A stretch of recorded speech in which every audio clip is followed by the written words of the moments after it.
Alright, sorry about that, guys. I'm back. Had to change up. My camera completely died. It was plugged up that entire time. Not really sure exactly what it is that happened there. But the camera died on me. So we're going to switch it up and do it this way. And hopefully everything will work out from this point forward. Anyways, but I'm going to pick back up where I was leaving off with Mississippi State, NC State.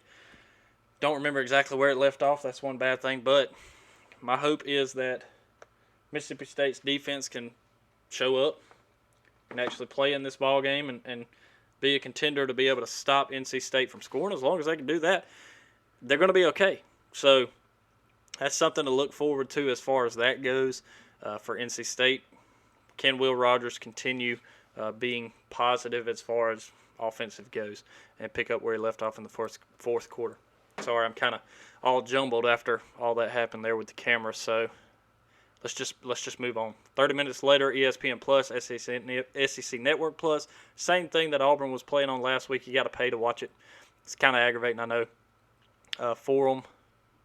But that's Austin Peay Ole Miss, another one that doesn't have a line because Ole Miss ranked 20th now. Matt Corral, he's about to put up, probably like he did to start the season last year, put up 500 yards in this game and beat the stew out of Austin Peay. Not really much to talk about.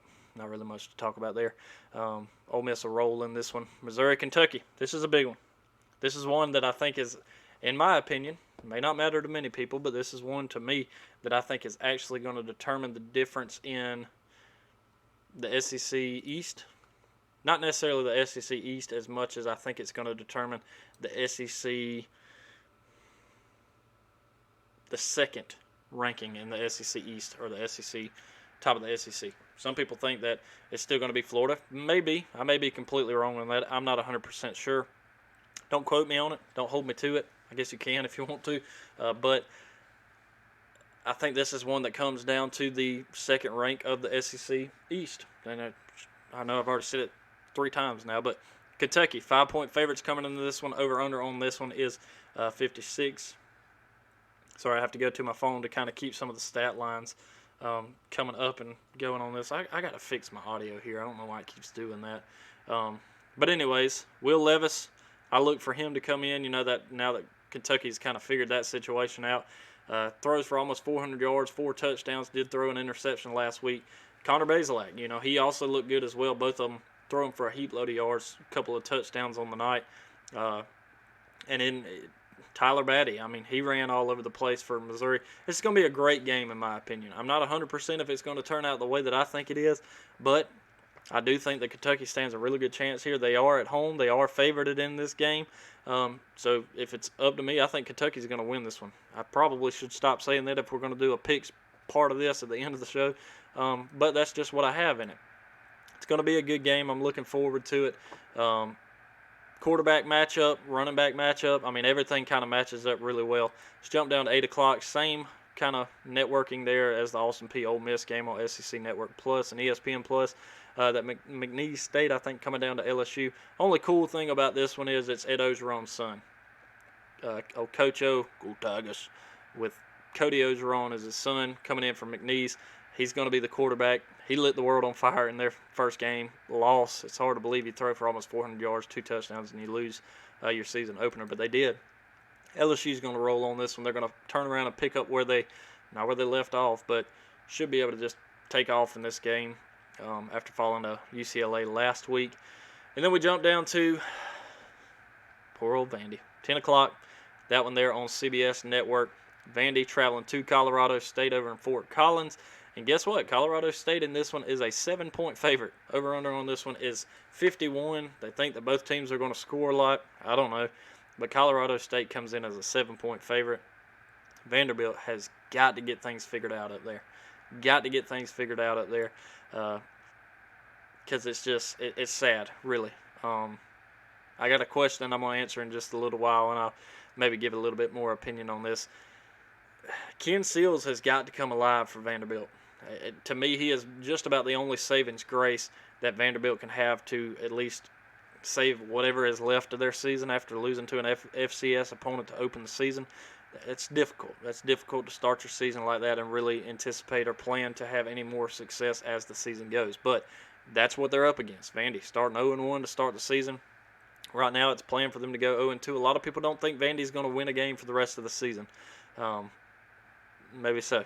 That at this point is very well possible, and very well possible that comes true. So, yeah, we'll see on it. Tell you what, now that we're kind of getting into some of this, we will take a quick break. Once we come back, we will go through our predictions, our picks central on the night, check out some games around the country, look at some top fives, and end on some Twitter questions.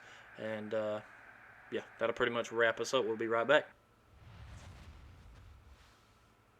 You guys on Twitter or on YouTube, obviously we're still rocking and rolling here, so you just get to enjoy some kind of background side because I have to figure things out on all aspects of, pretty much just everything, because when you're doing video and audio, the video has to keep rolling.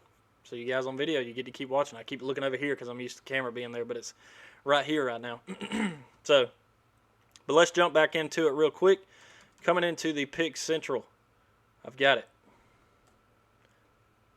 All right, my button's not working. There it goes. All right. Got my button going here. Pick Central, Cody, 10-3 last week. He made it simple. Made it simple again this week. That's all right. No big deal. I went 12-3 because I did a few different picks, and I'm going to do the same thing this week. Cody did the same thing basically this week as he did last week. Kind of funny enough, after we had talked about it, after he'd already put his picks in and everything like that, he said, man, I had actually had on my sheet that UCLA was going to beat LSU, so maybe I should give him that win. Should I? You guys reach out, tell me what you guys think if I should give it to him. That makes him 11-2 instead of 10-3. Give or take, whatever you want to on that. But he's keeping it simple again this week. All SEC wins again. We're going to differ on a couple of those, so some of the rankings should start to kind of change up and mix up a little bit in this one. But he's picking all SEC, and then you do have Kentucky and Missouri playing. He's got Kentucky over Missouri in that one. So, that's simple. If I look through all the games here, that means Auburn over Alabama State. Sounds right. South Carolina over East Carolina. More than likely, but could be tight. Pitt over Tennessee. I don't know. Florida should take care of South Carolina, or South Florida. Georgia should take care of UAB. Texas A&M should take care of Colorado. Should. Alabama will take care of Mercer. Texas, Arkansas, that's a good one. He's picking Arkansas, though. Mississippi State over NC State. Again, that one might be tight. Ole Miss will take care of Austin Peay. The Missouri, Kentucky, that's going to be a good one. LSU will take care of McNeese. Vandy, Colorado, I don't know. So that's where we burn down to my picks. I got Auburn over Alabama State. Makes sense. I got South Carolina edging by East Carolina. I'm just going to take the money line there with South Carolina. And then we get down to Pitt, Tennessee. I'm taking Pitt in this one. Okay, I'm not taking Pitt in the win. I'm going to take, instead of taking Pitt money line on this, I'm actually going to just take the -3 there with Pitt. It means all that's got to happen is Pitt's just got to win the game by 3, right? So I guess technically I do take the win with Pitt to win the game by 3 there. Yeah, so give me Pitt, money line. Well, I can't money line and the spread there, so just give me Pitt, the -3 in this one. So that just means I want Pitt to win the game by 3, and that's what I believe they're going to do. I think they're going to cover that. Sorry, I made that a little bit confusing there. So give me Pitt with the upset, if you want to call it an upset, even though in this situation they're not technically upsetting Tennessee because Tennessee's not good. Florida, give me Florida over South Carolina or South Florida. That's not hard. Georgia over UAB pretty easily. Texas A&M over Colorado pretty easily. Alabama over Mercer easily. Arkansas, 7-point dog in this one.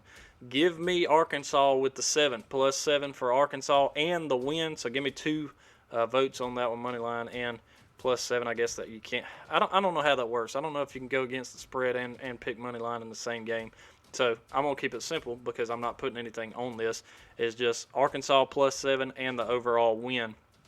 Then you move down to Mississippi State. I also am going to take Mississippi State +1 and the win. So that's 2 picks there as well. Ole Miss will take care of Austin Peay. Give me Ole Miss. I got Kentucky with the -5 in this one over Missouri. LSU, I got them over McNeese. And then I have Arkansas or Colorado State. I'll take those 7 points and the win for Colorado State as well, moving through that. All right, so that gets through our picks. looking at some of the other games around the country, I'm pretty much going to try to keep it simple with some of the big ones. Like 12 o'clock on Fox, you got Oregon taking on Ohio State. That's a big game. Should be a really good one. Ohio State comes in as more than a 2-touchdown favorite. Kind of surprising, but it is in Ohio, so I guess that makes sense there at the house. Lunchtime games, a lot of times teams come in pretty sleepy for Oregon. That's what, a 10 o'clock in the morning game? From West Coast to, I guess it's not Eastern, I guess it's Central time zone, so 1 or 2 hours difference. So that's like a 10 o'clock in the morning game for Oregon. So maybe that affects Oregon enough where Ohio State does kind of take care of business here. Let's keep an eye on that one, though. After watching Ohio State and Minnesota last week, I don't know. I don't know if that's really the way this one's going to turn out. We'll see. Jumping down to, I want to go through some that are good. Probably should have looked at them before. There we go. 4:30 on ABC, which is actually where game day is. Iowa and Iowa State, number 10 versus number 9. Iowa State is a 4.5-point favorite. Coming into this one, over-under on this one's 46.5. Let's see what Brock Purdy does in this one. That could be the deciding factor in this game, whether Iowa State or Iowa wins this one. Iowa looked really good last week. Iowa State did not. There's a reason that Iowa State fell a couple spots in that top 25, and Iowa jumped up after a big win. So keep an eye on that one. That one's going to be a good one. That one in Ames, Iowa, and that is also where game day is. Clemson, South Carolina State, that's not a game, but I, again, just hope Clemson scores 140 points in that game. App State, Miami, watch out, because that's a good one. That's a good one. I think Cody may have been one, or somebody, it may have been somebody else that I was reading on Twitter earlier, has actually got App State winning over Miami. I don't hate that. Don't hate it at all. Miami, a 9-point favorite. I could see App State actually coming in here and upsetting them, and it would be an upset considering Miami's still ranked in that 22 spot. Utah, BYU. Utah's a 7-point favorite in that one. That one's going to be in Provo. I don't know. That could be a pretty good one. 10:15 on ESPN. Stanford, USC. If that's not a Pac-12, like the primetime Pac-12 game, and you're watching it at 10:30 on Fox, there, USC ranked 14th at the house in the Coliseum. They are 17-point favorites coming into this one. Should take care of Stanford, but that kind of throws me back. A Stanford USC game just kind of throws me back to the old days for whatever reason. That's pretty much the biggest games I guess there are really around the country, like in the top 25 aspect. All right, top 5. I went through this last week. Who I thought my top 5 was. I said Bama 1, Georgia 2, Ohio State 3, Clemson 4, Texas A&M 5, Oklahoma right there at 6. I know that's obviously more than 5, but I mean it lines up. Top 25 the way that it lined up in the AP poll. Alabama, Georgia, got that. Ohio State, got that. I put Clemson down 1 just because they still look good, but they had Oklahoma 4, Texas A&M 5, and then Clemson 6. So pretty much Clemson and Ohio State or Oklahoma on mine was the only thing you had to change. Did finally get Cody's top 5. I dropped that now. He's got Bama, Georgia. Simple. It's the way it should be. He's got Oklahoma 3, Ohio State 4, Clemson 5, Texas A&M 6. So a little bit of change up from 3, 4, 5, and 6 for him. But that is at least his top 25 or top 5 with a caveat to number 6 in there as well. All right. Going to jump over to Twitter real quick. I did ask for you guys to give me some input. Give me what you guys are thinking on the day. If you guys think you had any questions for anybody around the SEC. Did get one hit back on this, not a lot, so it's going to be fairly quick on Twitter. Again, you follow us on Twitter at SEC Talk 20. But this is Mary Kay. This is I'm gonna just spell it out at LUGIA girl 221. Lugia. I may be saying that terribly wrong, and I apologize if I am. But anyways, Mary Kay on Twitter says, does Vandy have a chance at a winning season, or would hell have to freeze over first? You may be on to something there. At this point, I don't see it. I mean, I hate to be the Debbie Downer there for Vandy and for Vandy fans. And this will jump back and kind of be a callback to some that I was talking about at the start of the show was I don't know how in the world we pick up an Oklahoma and a Texas from the Big 12, but Vanderbilt still managed to stay in the SEC. Vanderbilt is probably this season is going to be a pretty good answer to that. It's probably one of the worst teams in the country this year, and that's bad. That's really bad. There are going to be teams that will come up and play Vandy and think, okay, hey, we're playing an SEC team. This means something, and they beat them, and they think, oh yeah, we've got the upper hand on the SEC. No, you don't, because, and I hate it because I want Vanderbilt to be good. I mean, the sad part is just 5-6 years ago, Vanderbilt beat Georgia. Vanderbilt's a team that at that time had enough talent where they could come in and beat a team that they probably shouldn't. And here we fast forward just a few years later, and Vanderbilt is not good.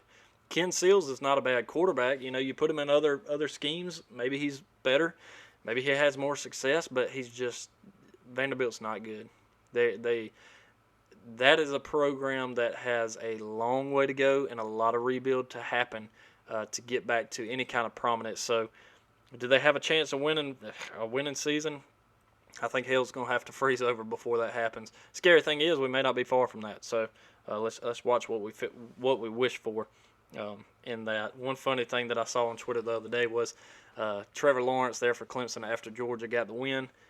Terry Godwin, old Georgia wide receiver, had I guess they had a bet out, and Trevor Lawrence had to dress up in some Georgia attire. So that was pretty cool for any of you guys that are actually Georgia fans that are listening to this.